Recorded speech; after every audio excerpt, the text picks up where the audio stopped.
নিছি। হ্যাঁ, তো ইয়াবা কার কাছে পাইছে তাহলে? আসেন একটু হাইটা আসেন না, বসেন ভাই, নিয়ে আসেন। গাড়িতে পাইছে। তো এই গাড়ি কার, আপনার না? কার? আপনার সঙ্গী। আপনি তো ছিলেন তাদের সাথে একসাথে, বাবার আপনারা একসাথে 40 পিস ইয়াবা পাইছে, আবার আপনি বলতেছেন আপনার কাছে পায় নাই, গাড়িতে পাইছে। একটু সুন্দর করে তাকান তো, সুন্দর উঠবো ছবি। বাড়ি কোথায়? ঢাকা মিরপুর। ঢাকা মিরপুর। বাবার নাম কি? বাবার নাম বলা লাগবে? হ্যাঁ, বলেন কি না বাবার নাম বলেন? রহমান। রহমান। মায়ের নাম? পারুল। এই ব্যবসা কতদিন করেন? এই আজকের থেকে শুরু। আজকে থেকে শুরু। আর কতদিন চলবে, এরকম কতদিন চলবে না এই যবে ব্যবসা? থেকে তোদের এই থানা থাকবে, যতদিন এই থানা থাকবে, আমাদের মতন মানুষ থাকবে, ততদিন ব্যবসা চলবে। আপনারা চালাচ্ছেন বিদায় তো চলবে।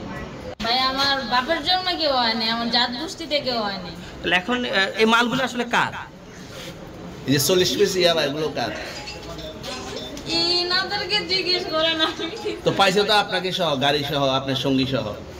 আপনার সঙ্গী পাইলে কি আমার নাকি? আপনার সঙ্গী, আপনার আজে প্রশ্ন করতেছেন কি লিগা? ইয়াবা পাইছে মানে কি আমার?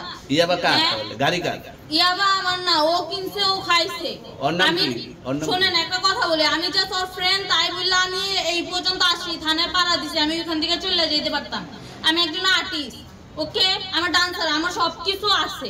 আপনারা কি মনে করতেছেন এতক্ষণ? আপনাদের সাথে আইসা এসে কথা বলতেছি, আপনারা আইসা এসে কথা বলতেছেন। ও বাবা খায়, আমি কি দোষ করছি? ভাই আমি মদ খাই, আমার লাইসেন্স আছে, আমার লাইসেন্স করা, আমার বারের লাইসেন্স করা, আমি মদ খাই। ও মদ খান, বারো লাইসেন্স করা। আর পেন্সিলটা কে না, দিচ্ছে? এগুলো কোনো কিছুতে আমি আসক্ত না। আপনার সঙ্গীর নাম কি? জাস্ট আমি ট্যুর দিতে আইছি। সঙ্গীর নাম ভাই কি? ট্যুর দিতে আইসা যে আপনাদের এখানে যে এরকম মানে কেচালে খাইছা, যে আমি বারবার বলতেছি যে আমি মাদকে আসক্ত না, তবু আপনারা জোর করবো আমারে খালি ঠুসাইতাছেন ওই রাইতে থেকে। মানে কি পায়া লইছেন? ট্যুর আসছেন কোথায়? এখানে ট্যুর আসছেন কোথায়? একলা পায়া কি পায়া লইছেন? তাহলে 40 পিস মাল আপনার না? না আপনি আচ্ছা, এই তো আপনি এটা, ঘরে পাঁচশো করে সুন্দর আচ্ছা এটা আনছে কোন জায়গা থেকে? একটু এটা আনছে আনছে